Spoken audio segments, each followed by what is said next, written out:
Great. So I know that I do get criticized sometimes by people say I work too hard, doing 2 jobs, 3 jobs, 4 jobs, whatever. Because some of those jobs, really just a week ago, just 8 days ago, came back from a long trip from San Francisco and come back and give the Friday night talk, do a lot of other work, start a meditation retreat, doing so much. But is that a problem?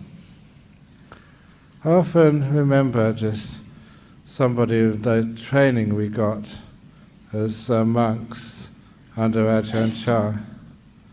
Because sometimes that occasion when, I would only say it in brief because many of you have heard it several times, that when he finished building the main hall in Wat Pah Pong, and there was so much earth left over, that he asked us, the monks, especially the junior monks, to move that earth with wheelbarrows and spades, even though he could have afforded to hire an earth mover. But I remember he said afterwards, to hire an earth mover cost money, when you had so many monks who would work all day for 2 bottles of Pepsi Cola. But anyway, it wasn't just for that. There's sometimes when you saw something good happening, you just really wanted to be part of it. You wanted to give and help the people who have helped you. And of course, I recall just even the first time I had a deep meditation, and I wasn't a monk yet, that one of the first things I wanted to do was to find that teacher and kiss his feet. It was weird, just out of gratitude. There's someone who's given you just such meaning and such purpose and such understanding, such happiness. The gratitude was huge. I was very fortunate I did not kiss his feet, because I probably would have caught some terrible disease. So please don't you try kissing my feet, because I haven't been wearing shoes today since I came in the car. I don't know what bugs you might get on my feet. And anyway, that's what I felt, the beautiful gratitude. And part of that gratitude, meant that if Ajahn Chah asked me for anything, I just, please, let me somehow pay off that. But it wasn't paying off my debt to my teachers. I'm going to go on to that in a few moments, but it was the way he taught us. You can actually go to a lecture on Buddhism and you can learn all of the suttas and the Pali and this theory and that, but actually doing it in practice, reality, real life, and that was very powerful. People say, oh, this is nice theories, but what's that got to do to real life? Whatever real life is. But anyway, and this was when we had all this earth to move. For 3 days we had to move it. And this was, not to be lessened, it was in the jungles in those days. The villagers and the villages and the houses were still a long way from these monasteries. And it still had, remember they had a wild deer in that monastery. And little by little, the wildness started to disappear as that part of Thailand became more prosperous and more people. But certainly in the early days, it was quite remote and wild. And so there was huge numbers of mosquitoes in that monastery. And so that, you just had to endure them. As you were pushing these wheelbarrows through the sticky, hot jungle. And it was all day, and most of the night. They had no electricity, but they did have these hurricane lanterns. And they would be pushing the wheelbarrows just by that light until you could really see no more. And even Ajahn Chah had enough compassion to say, okay, call an end to the day. There are a few Thai people here. One of the first Thai words which I learnt as a Westerner was the word lurk, which means stop working. And I always remember that word because I was waiting for it again and again. Come on, just enough. And so sometimes it was too late, it was too dark to have a shower. So you go to your little hut and lay down, sweaty and dirty, just fall fast asleep because you're exhausted. And in the morning, start off again with the arms round, and then one meal of the day, and then working again, because there's a lot of work to do. For 3 days I worked hard. Do you lose out when you work hard? I thought I was, because I had all these ideas of what a Buddhist monk should be.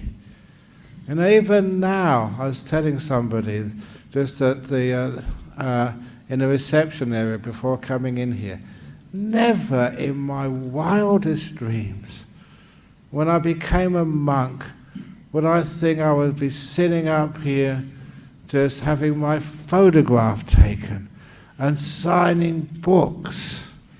I mean, that's really weird. But I have to do that so much that I have to prepare for it. So every morning when I get up, I do my 10 push-ups. To get my smiley muscles in order, especially when going to places like Indonesia, which I must admit, you are the number one of photograph takers, although Hong Kong is not that far behind. Whereas, honestly, that I talk about weird stuff. I can always recall, I think this was Guinness Book of Records, smiling, taking photographs after giving a talk in the Polytech University in the Jockey Club auditorium. And then just afterwards, it must have been very well received because people were asking me many questions and signing books and having my photograph taken. And all I wanted to do was to let go in the toilet. And you don't know how hard it is for a monk to actually to get to the toilet. It was probably, I'm not exaggerating, I think maybe 1 hour from getting off the stage and people stopping me, asking me questions and signing books, and it's a nice thing to do. But finally, at last, I got to the toilets, the male toilets, and there's not just single cubicles. It's like this whole little rooms, and there's many cubicles in there. And of course, just by the entrance is where people wash their hands before they go out. And there was this one young man, he was washing his hands as he'd just done his business, but he didn't care about my business was not yet done, because he dried his hand and turned around, "Oh, Ajahn Brahm, I really need to ask you a question on my meditation." And I was bursting. But out of compassion, another few minutes wouldn't hurt. So I was answering questions even in the gents' toilets. Oh, this stories, that one thing leads to another anecdote. And that was coming back, and I think that was coming back from the United States, giving some talks several years ago, and transiting through Singapore. Unfortunately, in those days, I knew many people who worked for Singapore Airlines, and so they had access to go, in the transit area, where people were coming off their flights or going to their new flights. And I thought I'd just come out, from the plane and find some quiet place to relax. But all these people welcomed me, and it was inside the airport. And they sat me down and they gave me a cup of tea, which was nice, but they never gave me any silence or solitude. They started asking me questions and trying to find out that when I was free to come to Singapore to give a retreat or do a talk or something. And I thought, this is too much, I'm jet lagged, I'm tired, I need some time for myself. So I thought, aha, one thing I can say is that I really need to go to the toilet.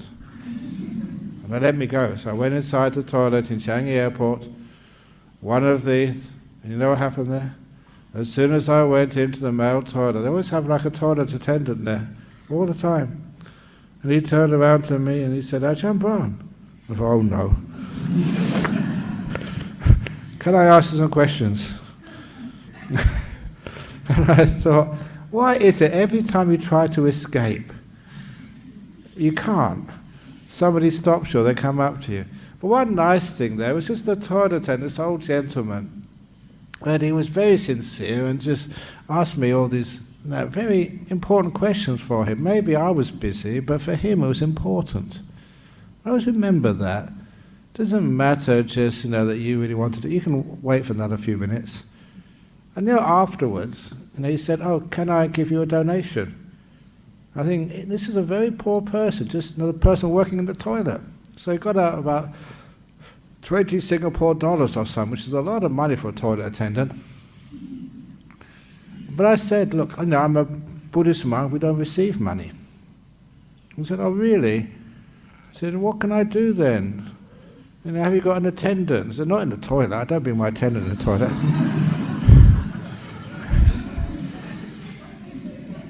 And so, just on the pieces of paper which you wipe your hand, he had a pen, and I just wrote down the address of the Buddhist Society of West Australia.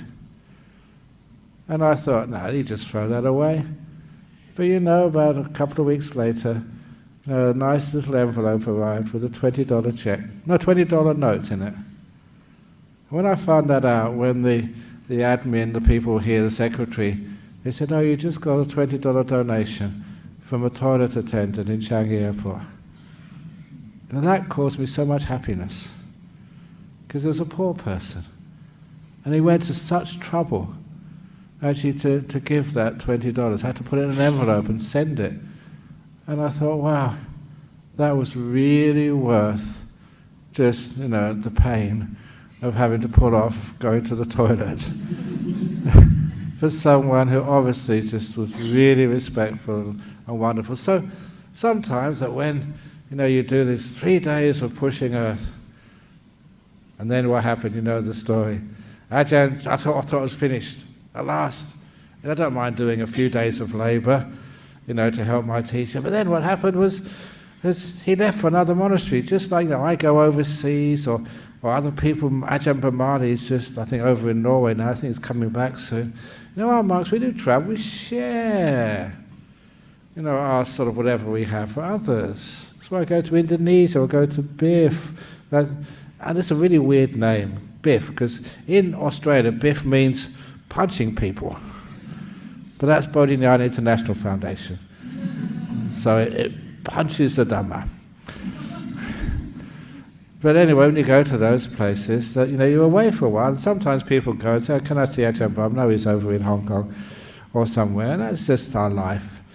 But anyway, Ajahn Chah was away, and of course, the second monk, he said, no, I think we put the earth in the wrong place, we'll move it. And, he made sense, what he said. When you looked, there's a point to that. 3 more days of hard work. But again, I don't mind working and sacrificing and giving. It's my way of doing dana, of showing some gratitude for all these amazing things which these monks have taught me. And they taught me stuff which, you can't get in universities. Just ways of looking at life which just change your whole attitude and just change your life and empower you to share those wonderful gems, which aren't just like words of wisdom, but ways of acting for other beings. So thank you so much, all these great teachers. And so after 6 days, I was still happy I've been able to serve. And then, of course, what happened on the 7th morning, Ajahn Chah came back. He scolded us all. He said, I thought I told you to put the earth over there. Now you put it over here. Move it! And to this day, I'm sure they planned that, the 2 monks, because it really worked. I was just so upset. My expectations were shattered. I was tired, I was dirty, I was smelly. I hadn't meditated for 6 days because I was busy working, helping Ajahn Chah and the other monk, Ajahn Liam as it was. But after 7 days, that was it, that was enough. I lost my faith. So this Ajahn Chah, he pushes it too far. I never became a monk to be a labourer. If I wanted to be a labourer, I could have gone to some building site in London somewhere. I didn't come here to push wheelbarrows. I'm a monk. I'm supposed to be meditating or learning Pali or reading sutras, doing something which is monk-like. And of course, being angry is not monk-like. I never noticed that. But then this great young monk, and again I often say I don't know who he was, but I'm probably going to kiss his feet as well and catch some terrible disease, because the things they teach you. He just came up to me, saw I was upset, and he said, pushing wheelbarrows is easy. Thinking about it is the hard part. And have you ever had those experiences that somebody says something that just goes way inside and it changes your whole life? Just having jet lag and giving a talk, teaching a retreat when you're supposed to be sleeping. Sometimes I don't know, maybe I am sleeping when I'm teaching a retreat, but I don't notice it. At least no one's complained yet. But I've snored. And actually this was true. I saw this once. There was this monk in Thailand. I spent the rains with him. I wish I could get this on a video at the time, because it was weird. He would give these talks and he'd fall asleep in the middle of the talk for about 5 minutes, and he wouldn't know, because as soon as he woke up he continued the sentence, and if anyone did record it you would not know, because it was continued. It was like he went sort of unconscious, but his brain sort of just paused and it continued on again. So if it was recorded, it would look like just one continuous talk. It was weird. There must be some sort of psychology behind that, but anyway, it wasn't nice for us because he fell asleep. We didn't know sometimes he'd sleep for half an hour, sometimes only 5 minutes, and we thought, should we go to the toilet or should we go sleep as well? But then if you tried that, just when you're about to leave, he woke up and caught you out. I wish we could have predicted him. But anyway, for Ajahn Chah, that we had to work. He said, no, it wasn't Ajahn Chah, another monk. Pushing wheelbarrows is easy, thinking about it is the hard part. On your life, what are you doing in your life? Where does the suffering, the trouble come from? It's always thinking about it. That's the problem. You've hurt somebody. Going up to them and say sorry.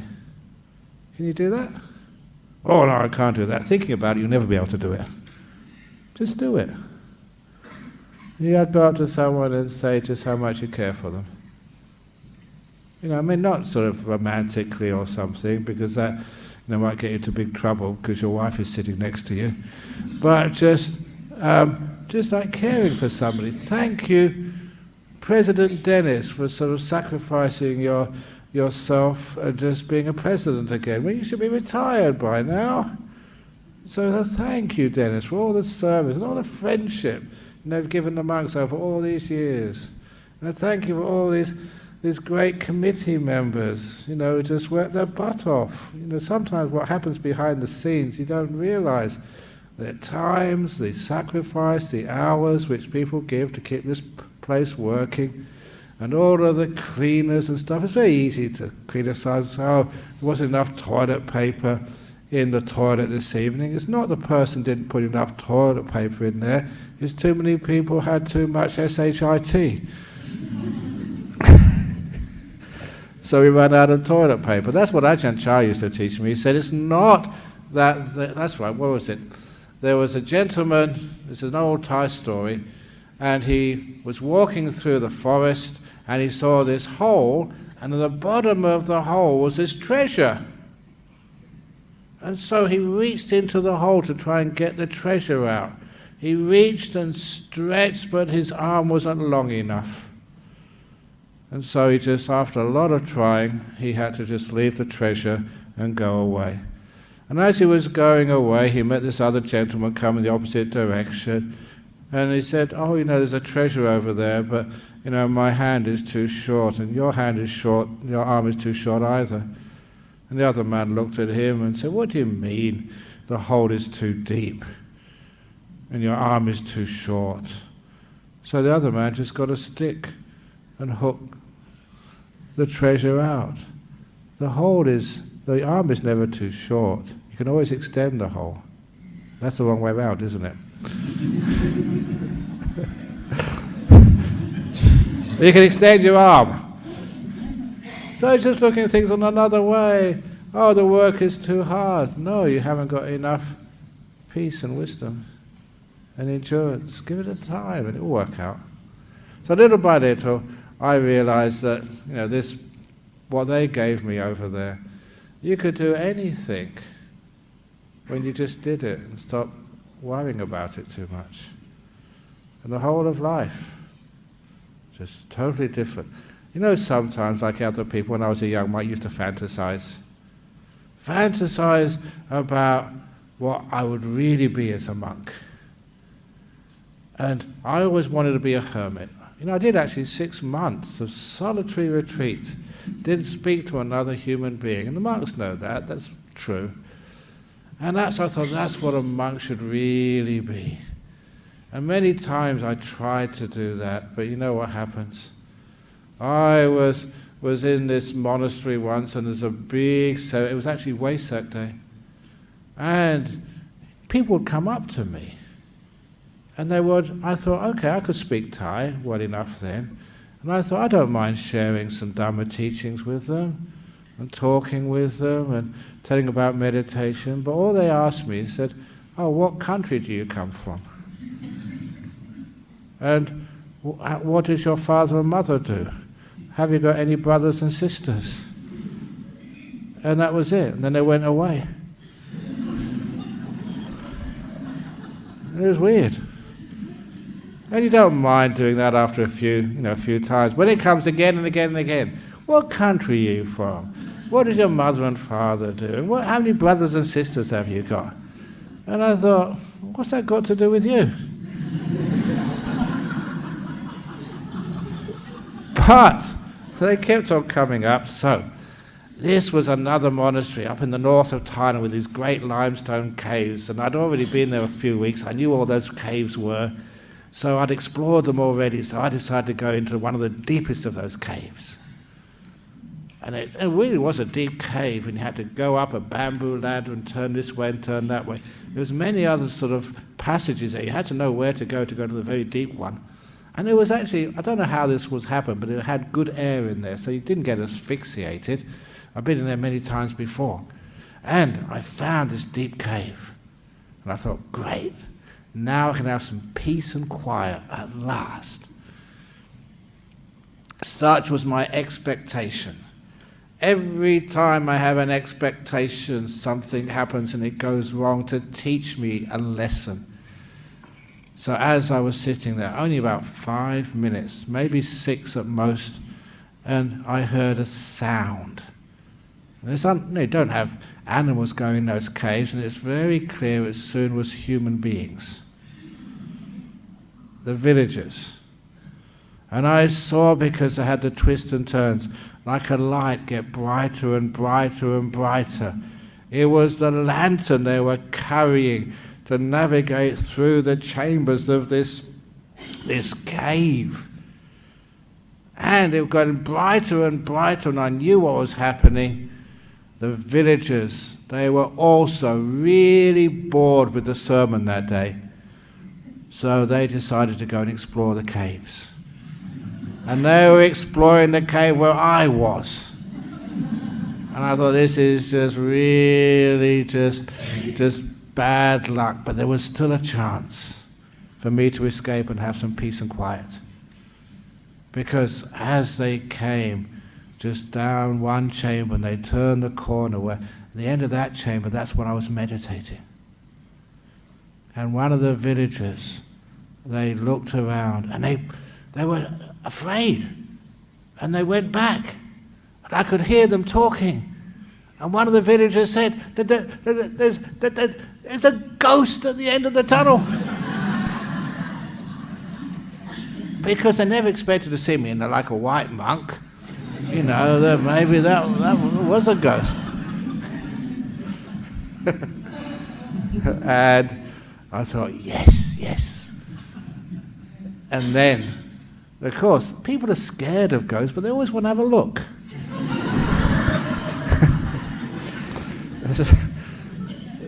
So at a safe distance, 2 villagers put their head around and went back, and then they had this discussion. No, it's not a ghost. It's a Western monk. No, it's not. It's a ghost. I saw it. No, it's a Western monk. No, it's a ghost. And I really should have gone. Ooh.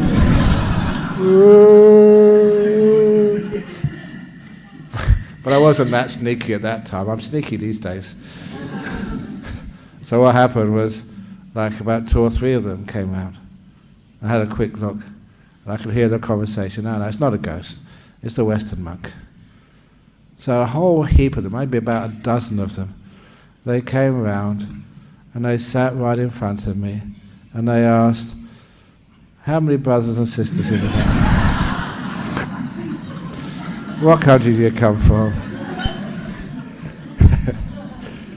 And you realise that you can't control the world or the nature, and just thinking about it was a problem. Just doing it, just answer the question, and they got to know where you're from and what your mother and father do, and then they leave you alone. Then you can meditate. Trying to escape was a problem.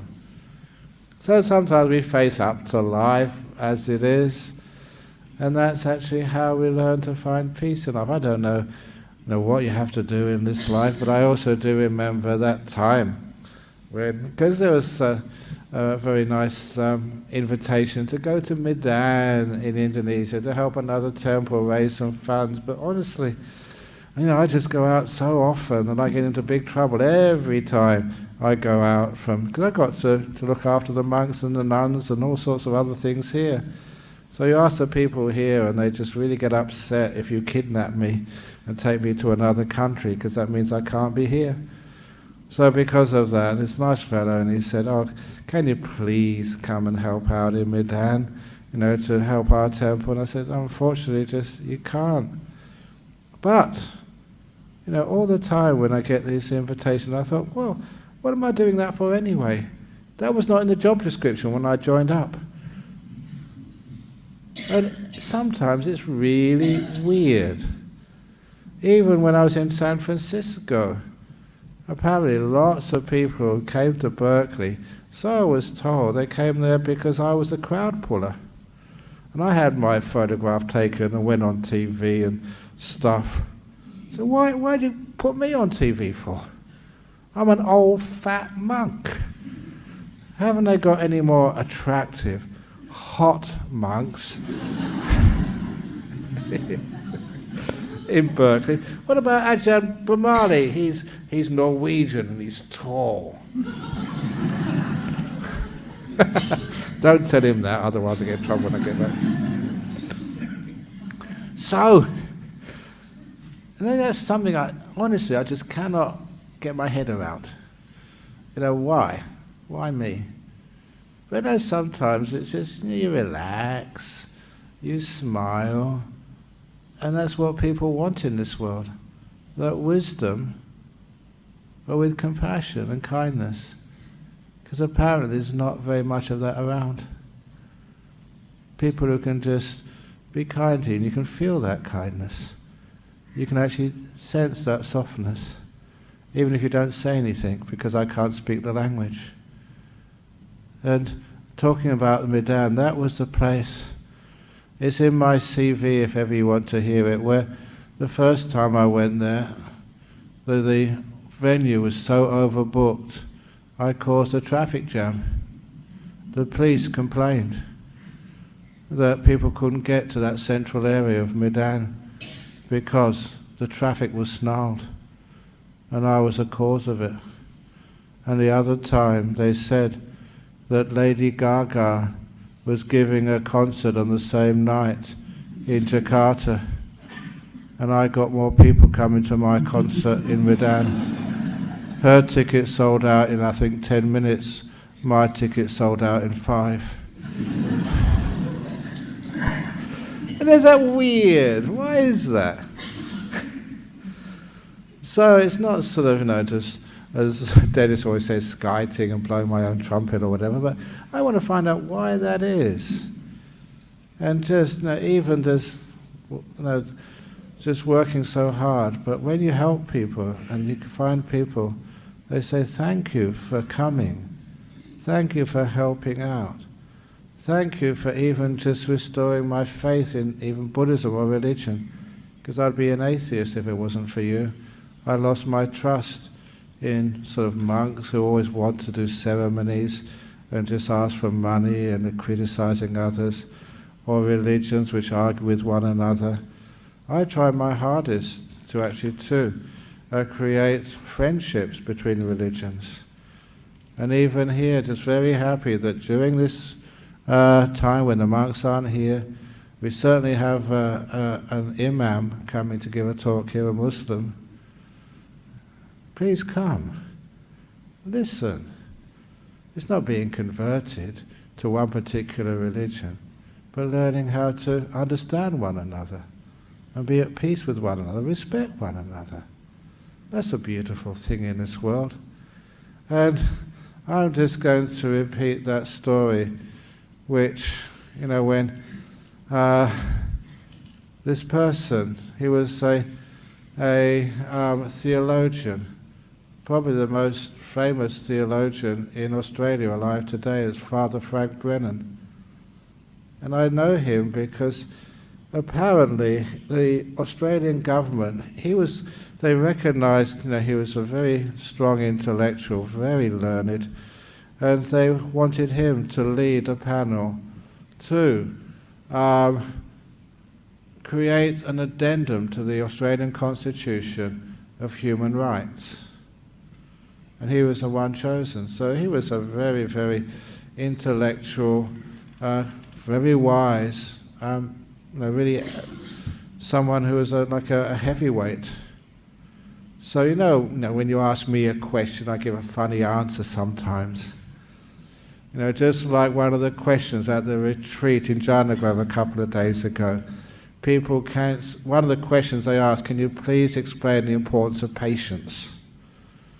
And I said, well, I'll let you know tomorrow. Stuff like that. But there's a time for the funny stories, but then, this was an important question. And, I do have an audience. And so why not use that audience and those questions and the answers to actually not just to make a point of superiority, that my religion, my faith is better than yours, because that leads to so many problems in our world. So unfortunately that it rose to the occasion. If I didn't rise to the occasion on that anecdote, I wouldn't be telling you about it. All the times when I fail and say stupid things, I usually keep them quiet. But this time I'd said something actually quite wise. And just not sort of planning it, but the person sitting next to me was the abbot of the Benedictine monastery in New Norcia at the time, Abbot Placid. And he was a really good friend, because he had a really wicked sense of humour, like me. And to explain why, or what our friendship, that we were invited once to St George's Cathedral in Perth for the ordination of Bishop Kate Goldsworthy, the first Anglican bishop in the world.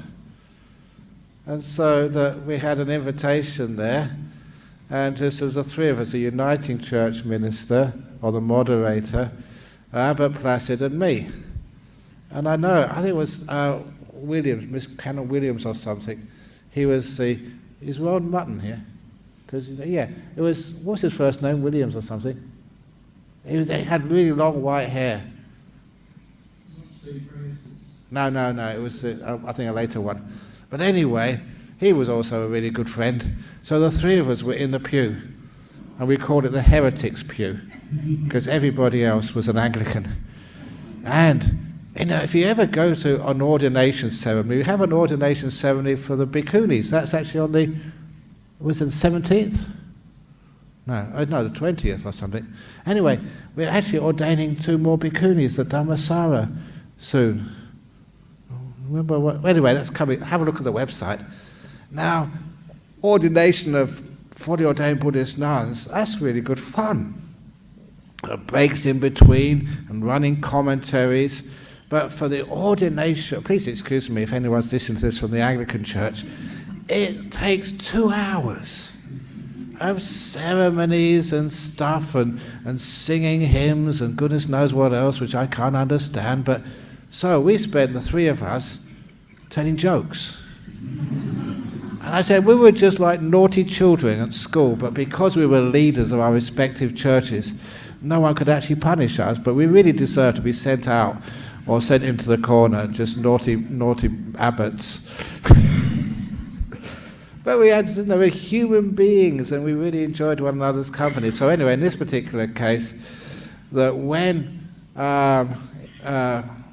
Father Frank Brennan asked me, he said, what is the Buddhist idea of God?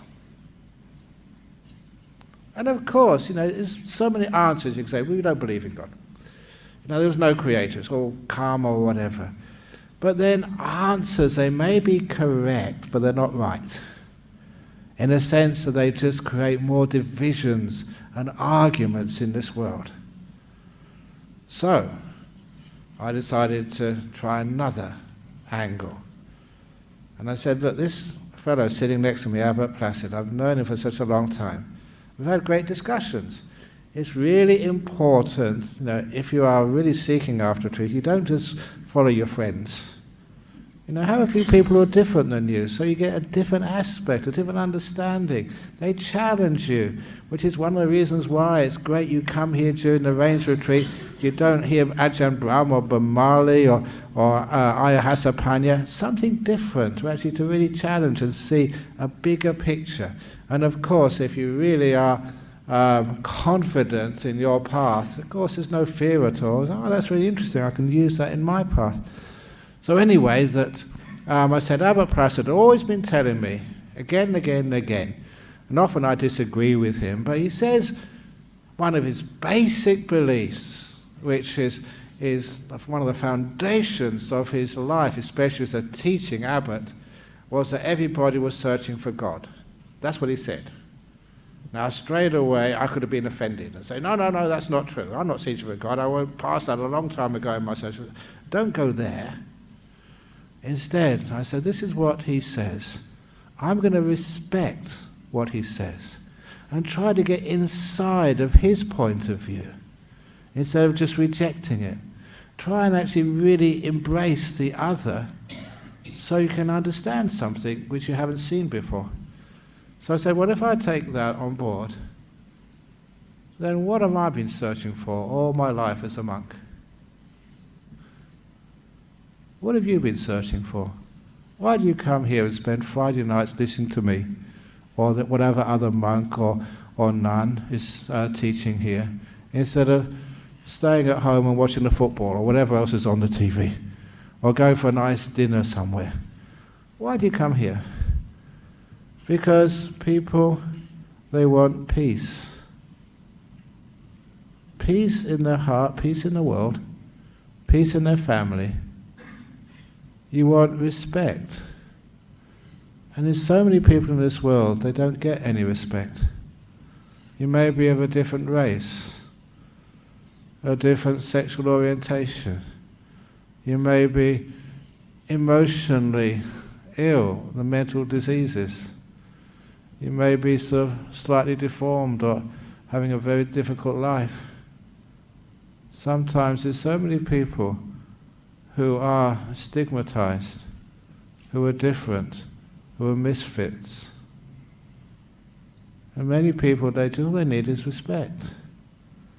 And I've seen so often, especially like going to prisons, or going to see people who are emotionally different, who have so-called autism, I say so-called, ADHD, schizophrenia, all these so-called labels which separate you from the mainstream. And they don't get respect. And that's one of the big problems. Bring people in, respect. And then, so that's what people are looking for. You want to be respected. Yes, you make mistakes. We all make mistakes. You may be different. That's one of the great things of the Buddhist society here.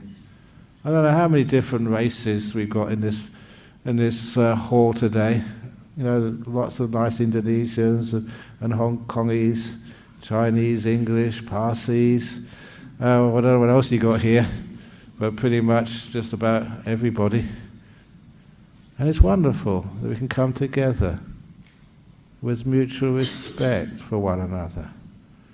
And also, what else do you want? What else are you searching for in life? To be understood, and deeply understood. And may even say, to have the privilege of loving somebody else and receiving that love. The unconditional love. We have a partner in life or a friend, and you can talk anything to them. It's trust. And sometimes by talking to your closest, most intimate friend or partner, you can discover things about yourself. You can go deeper in to know who you are and what you think about life, and your meaning goes so deep inside. You'll never be able to do that by yourself. And you feel embraced, safe, not criticized. You feel understood. And the ability to give that to another human being as well. Meaning. So in this world, whether it's after a day or week or a year or a life, you feel you have made a difference. Your life has not been in vain, just eating up the resources of this world or the resources of others and just indulging, but you've actually made a difference. That the world has been a better place after you've walked through its paths and corridors. That's a lot of things which people are searching for. Maybe some more. You can add those things. So I said that if my friend says everyone is searching for God, and everyone is searching for those things, then that must be what God means in Buddhism. Peace, respect, kindness, meaning, love, friendship, lack of fear, ability to contribute and serve and make it a better place, or your town, your family, the world a better place. If that's what you're searching for, and everyone's searching for God, then that must be what God means. I know Father Frank went, oh yeah, that's pretty good. And getting praise like that from a Catholic theologian I thought was very wonderful. But it's not just getting praise just because you like praise. It's getting some meaning as well. So that is where, just thinking about it is the hard part, but just doing it. When people ask you tough questions, don't just think about it. Just let the mind become peaceful and see where it leads to. That is one of the reasons why all the wisdom, the truth, the kindness, the love, whatever it is, it doesn't come from the books. It comes from stillness.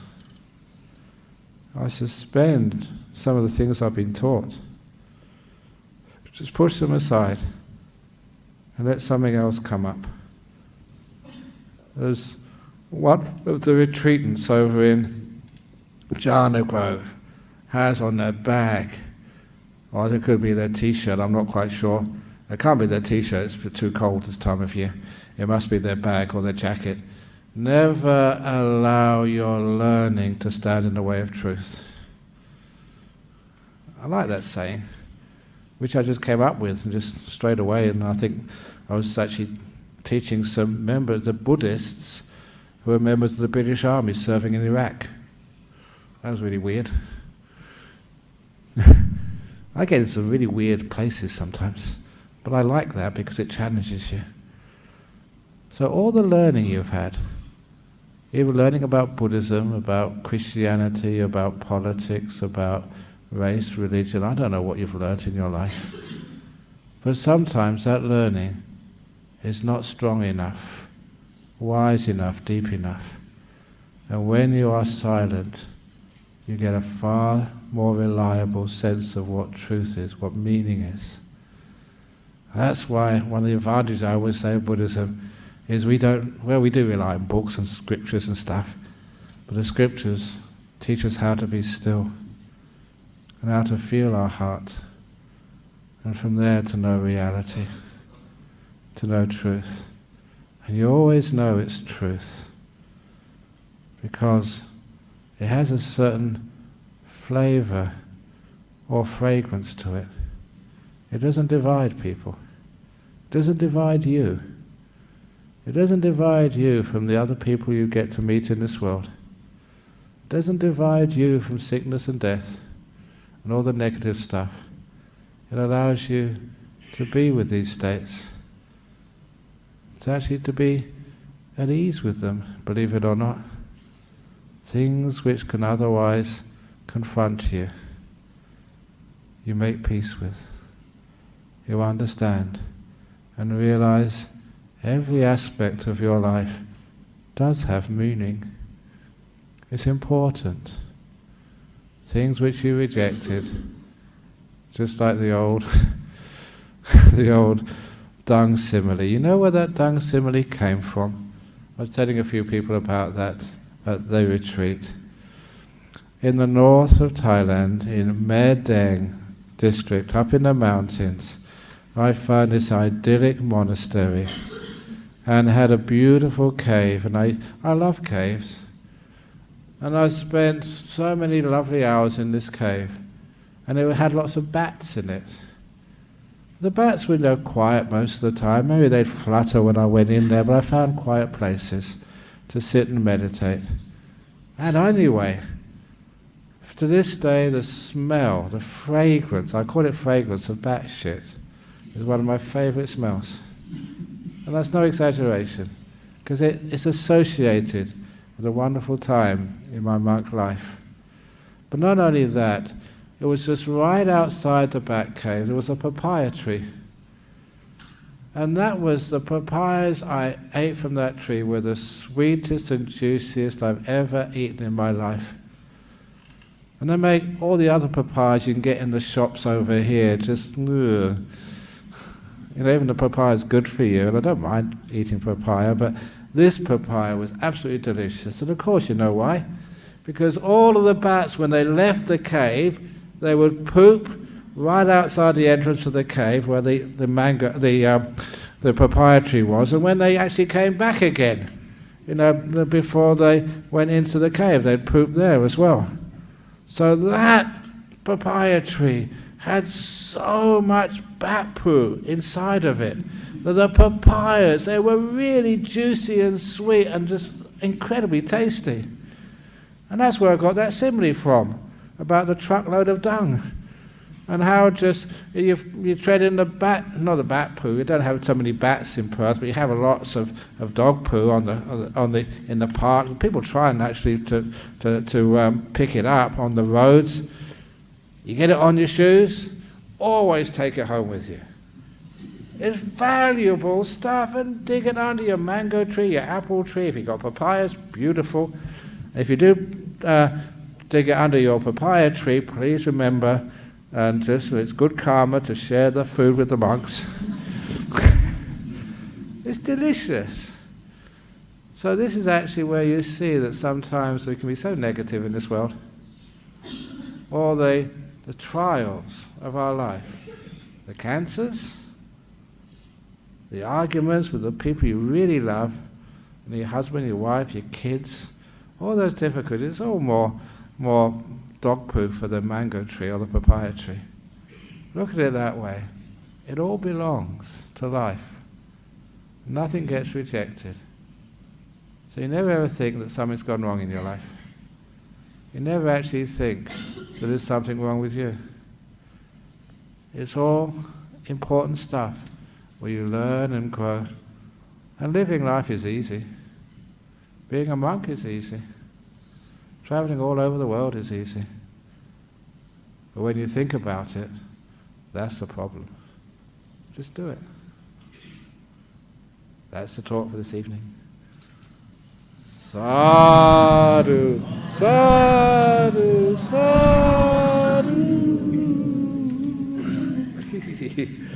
I've been teaching all the people from Hong Kong and Indonesia how to do the 3 sadhus. Really put energy and effort into it. Okay, there's some questions and answers coming up now. Anyone got any? Because people from overseas always get preference. Anyone from here wants to ask a question? Okay, so overseas wins. So what have we got here from overseas? Very good. Okay. First of all, from Donald Trump. How can... Oh, sorry. Oops. That's just getting your attention. Okay, where's it gone? Oops. How can we practice stillness, acceptance and letting go without it becoming an excuse for laziness, complacency and not giving your best? Look, you practice stillness, that takes a lot of skill. It takes a lot of energy to learn how to be still. Laziness, you move around a lot, you're not still at all. This is cultivation of your mind, to learn how to be still. The total opposite of lazy. And also, when you're really still, you get energized. Stillness is not dullness. Stillness is what creates what I call powerful mindfulness and superpower mindfulness. You really get awake, happy, penetrating, and whatever you do in your life, it's amazing what you can perform. When I was in San Francisco, I was meeting the publishers of my books over there, and I told them how I wrote that first book, Opening the Door of Your Heart.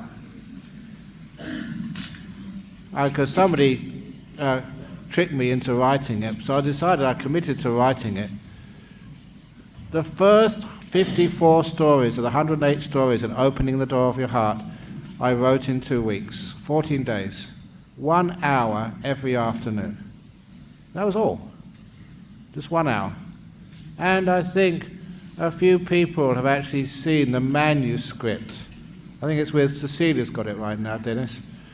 And yeah, museum, and it's well deserves to be, honestly, because it's almost perfectly written. You've seen it, Dennis? Yeah, there's hardly any mistakes on it. It was written by hand. And it was just a story, just flowed. I didn't interfere with the train of thought. Just 1 hour, story just flowed, the next one flowed, written with a pen, hardly any mistakes, and I had to get somebody else to actually type it out. And when I looked at it again after so many years, I said, wow, did that happen? And it happened because you learn how to let go. You're so still, the things flow. I had a break after 2 weeks, and then another 2 weeks or so, did the second half. And you had acceptance and letting go, but then, of course, you had to get it published. How do you publish a book? I wasn't well known at all then. So, it was just put onto like a disc, a CD disc or floppy disc, I don't know which one is which. And then just before, I think that's Friday evening, because I think I went to Melbourne on a Saturday.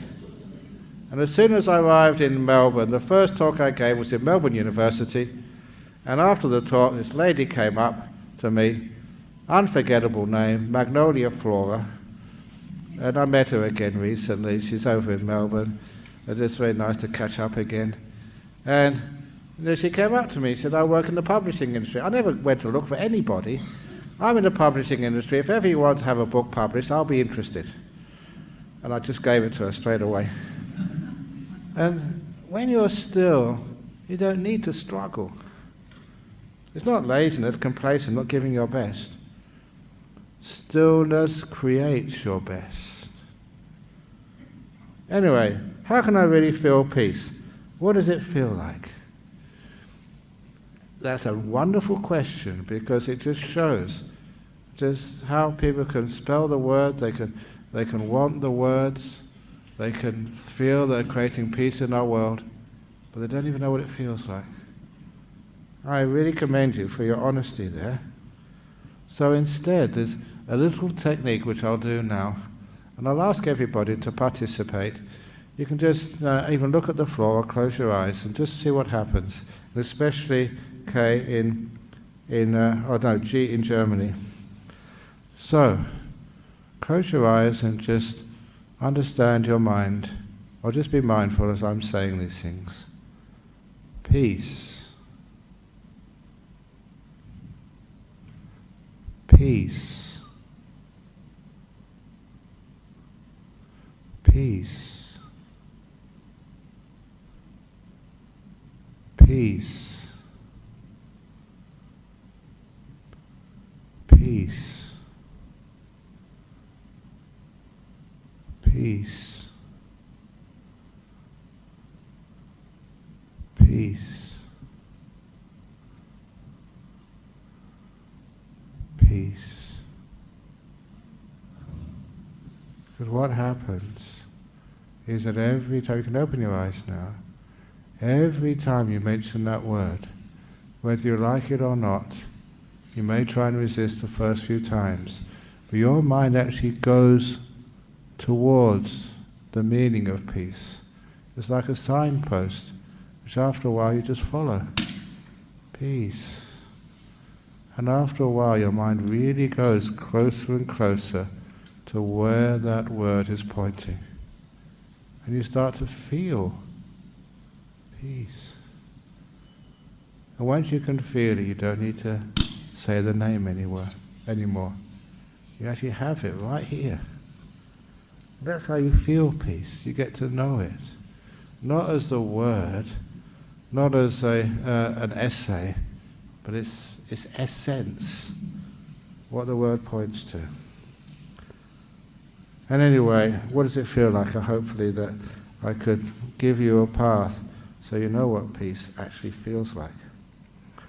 And anyway, lastly from USA, what is a physical reminder to slow down and be present other than breathing and not running? I get distracted and start thinking while doing them. So usually they say that death is nature's way of teaching you to slow down. It's a bit late then.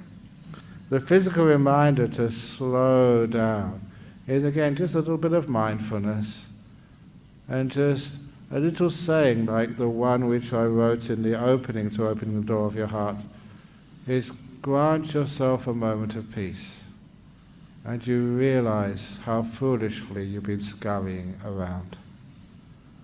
When you actually have something to judge or to compare the life we're leading running around, when we have some moments of peace and you grant yourself that moment of peace, then you wonder what I've been running around for. How foolishly you've been racing around. Pointlessly, without any benefit. We always think we have to do this to please others, but you're kidding yourself. And you're being part of a problem, rather than doing something different and showing a different meaning and way of living your life. Slow down. And you find you get to the destination, probably even faster. But anyway, the point is not getting to the destination. It's the journey you make, the path you make. When we just go fast, all we're thinking about is getting to the end. Dennis was actually saying beforehand that was an amazing race, was looking for volunteers who were Buddhist. I don't realize if they were real true Buddhists, I was going to volunteer for the amazing race when people told me what it was, where you get prizes for getting there first and solving the clues. And if that was me competing, I would actually give all the clues to my competitors. You get there first. Can I help you get there?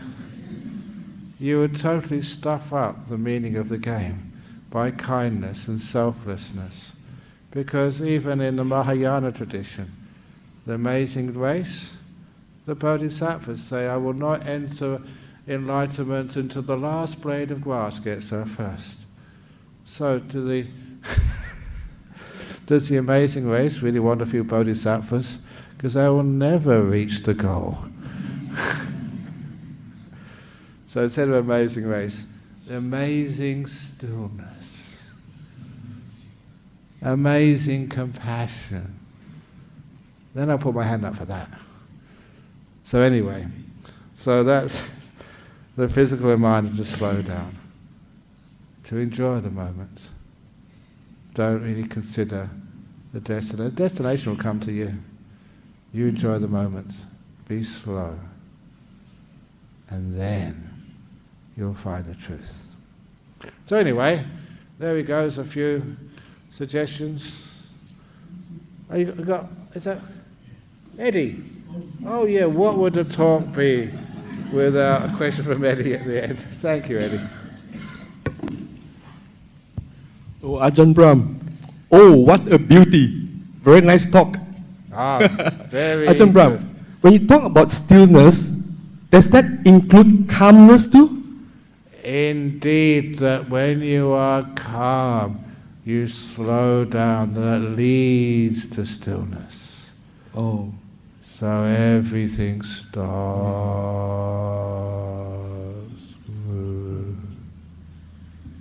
Now what came to my mind, what came to my mind is the Buddhist understanding, you know.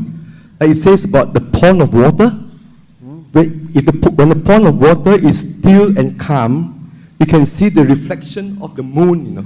Yes. And the surroundings too, isn't it, you know? Indeed. So if it's like a disturbed and cloudy, then it's muddy, you know, it's muddy. It distorts reality.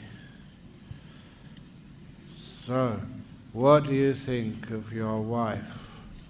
What do you think of your husband? As soon as you start thinking, the pool of water is distorted. And so you don't get an accurate picture of who they really are. That's pretty cool, isn't it?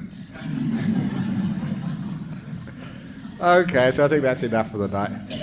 All the Hong Kongers and stuff, they've already gone, so they're going to get back to China Grove before me. So anyway, so I wish you a very happy rains retreat, and of course, if the monks and the nuns are still over in their monasteries, so please go and visit them. I have to say that because otherwise we'll be so thin and hungry after 3 months. Maybe that'd be a good thing for me, but anyway, please look after one another and we'll see you around soon. So let's bow 3 times to Buddha, Dhamma and Sangha. Sadhu, sadhu, sadhu, sadhu. Excellent, yeah.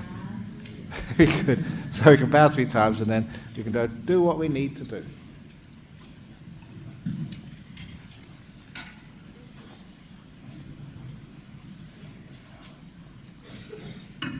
Arahang Samma Sambuddho Bhagava Buddhang Bhagavatang Abhivademi Sawakato Bhagavata Dhammo Dhammang Namasami Supatipano Bhagavato Sawaka Sangho Sangham Namassami.